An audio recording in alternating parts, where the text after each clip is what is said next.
ટ્રેક્ટરમાંથી ઉતરીને કીધું તું કે રાજુ કરપડા જીવે છે ત્યાં સુધી કોઈના બાપની તાકાત નથી ખેડૂતને ધોકો મારી શકે. અને આજે અહીંયા વિસાવદરની ભૂમિમાંથી પણ કહીને જ આવું છું કે કોઈ ખેડૂતોને ધોકો મારવાની, ખેડૂતને દબાવવાની વાત કરે તો એને કહી દઈ છીએ ખાંડ ખાવશો તમે. જ્યાં સુધી અમે જીવીએ છીએ અમે કોઈ બોગસ નેતા બનેલા નેતા નથી. અમે કોઈ વિશ્વની મોટી પાર્ટી હોવાનો ડોળ કરી અને ફેંકવા માટે આવેલા નેતા નથી. અમે સ્ટેજ ઉપર બીજા અને ગ્રાઉન્ડ ઉપર બીજા આવા ફેંકુ નેતા અમે નથી. અમે તો ખેડૂતો માટે લોહી રેડી દેનારા નેતાઓ છીએ. અને જ્યારે જરૂર પડે ત્યારે હાકલ કરજો. ગઈકાલે રાજુલામાં પણ જઈને કહ્યું છે કે ખેડૂતોનું સુખદ સમાધાન જો હજુ ક્યાંય નાનું મોટું 19-20 થશે તો આ રાજુ કરપડા ફરી વખત રાજુલામાં આખી ટીમને લઈને આવશે. અને મહત્વની વાત એ છે ખેડૂતો માટે ઇકોઝોનની વાત હોય તો પણ ભલે, આપણા ખેડૂતોના દીકરાઓના જ્યારે પેપર ફૂટ્યા, આપણા ખેડૂતોના દીકરાઓને નોકરીથી વંચિત રાખવાનું જ્યારે કૃત્ય ગાંધીનગરમાંથી કરવામાં આવ્યું ત્યારે સૌથી પહેલા મોખરે કોઈ જો મેદાનમાં કૂદી પડ્યું હોય તો એ ગોપાલ ઇટાલિયા કૂદી પડ્યા હતા. જોરદાર તાળીઓથી એને વધાવવા જોઈએ. 12 દિવસ સુધી આપણા ખેડૂતો માતાઓએ અને ખેડૂતોએ પેટે પાટા બાંધીને આપણા દીકરાને ભણવા માટે મોકલ્યો, નોકરી મળે એના માટે તૈયારી કરવા 2 વર્ષ સુધી ગાંધીનગરમાં ખર્ચો કર્યો. જ્યારે પેપર આવ્યું ત્યારે અમુક ઉદ્યોગપતિઓના દીકરા, પૈસાવાળાના દીકરા ભાજપ સાથે મળેલા હોય એના દીકરાઓને ભરતી કરવા માટે થઈ પેપર ફોડવામાં આવ્યું ત્યારે આ ગુજરાતની અંદરથી માત્ર ને માત્ર કોઈ આગેવાનો લડવા ગયા હોય તો ગોપાલભાઈ ઈસુદાન લડવા ગયા હતા. કોઈ પાર્ટીનો નેતા ના કહી શકે કે અમે ખેડૂતો માટે બોલ્યા છીએ. તો આજે અભિનંદન આપું છું વિસાવદરની ધરતીની સાથે વિસાવદરના લોકોને કે ગુજરાતની નજર જેના પર છે એવો નવયુવાન ખેડૂત પુત્ર આપણને અહીંયા ઉમેદવાર તરીકે મળ્યો છે. વિસાવદરમાં ગોપાલ ઇટાલિયાની આબરૂ નથી જાતી, આબરૂ આખા ગુજરાતના ખેડૂતોની દાવ પર લાગી છે ને આ તૈયારી સાથે મતદાન કરવા દેજો.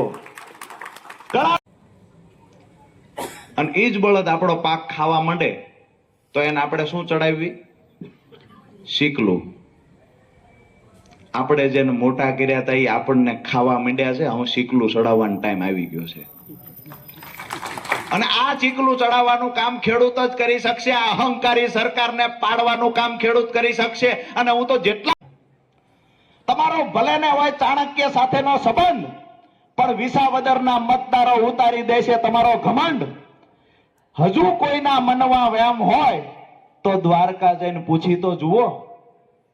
જરાસંઘના જોધા દેખાવમાં તો ખૂબ મોટા, જરાસંઘના જોધા દેખાવમાં ખૂબ મોટા. એને કહી દો તાકાત લગાવીને મારે ધીક, એને કહી દેજો તાકાત લગાવીને મારે ધીક. પણ રણ મેદાનની અંદર થવાની છે તો છે ગોપાલની જીત. એ સમયે 19 તારીખ પછી રિઝલ્ટ આવશે અને રિઝલ્ટ પછી દરેક સહકારી મંડળીઓ વાળા અત્યારથી હિસાબ રેડી કરીને રાખે. ડીએપી ખાતર નથી મળતું, ડૂબી મરો જેટલા ધારાસભ્યો જીત્યા છો એટલા. ડીએપી ખાતર ન મળે ટાઈમે, યુરિયા ખાતર ન મળે ટાઈમે. ખેડૂતોની કાંઈ વાત આવે, વિકાસની વાતો અહીંયા બધા એન્જિનો ભાજપના છે. છતાંય આજે હું ઈટાળી ગયો તો 1.5 કિલોમીટર શેટે એક પુલ છે, એ પુલ 2 વર્ષથી તૂટી ગયો. ગામમાં જાન આવે તો એ પુલ સુધી આવે ને ત્યાંથી ટ્રેક્ટર મોકલવાના. એટલે આ તો 19મી સદીમાં આથી સારું હતું.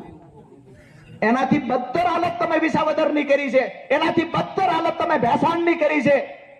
અમારા ભેસાણનો ઇતિહાસ તો તમે જુઓ. અહીંયા આખા સૌરાષ્ટ્ર જેના પર ગર્વ લઈ શકે એવા તીર્થધામો અમારા ભેસાણમાં છે. અહીંયા જ્યારે પણ તમારે વોટ બેંક કરવા, રાજનીતિ કરવાની હોય, જ્યારે તમને ચૂંટણીઓ આવે અને મતદારો યાદ આવે ત્યારે આ ભૂમિ તમને પવિત્ર લાગે, ત્યારે આ ભૂમિના ખૂબ વખાણ કરો છો. પણ આ જ ભૂમિનો ખેડૂત દેવાદાર બને, આ જ ભૂમિનો ખેડૂત આત્મહત્યા કરે, એક પણ નેતા ખેડૂતના ખબર અંતર પૂછવા નથી આવતો. આ વાતનું પણ દુઃખ છે. વધારે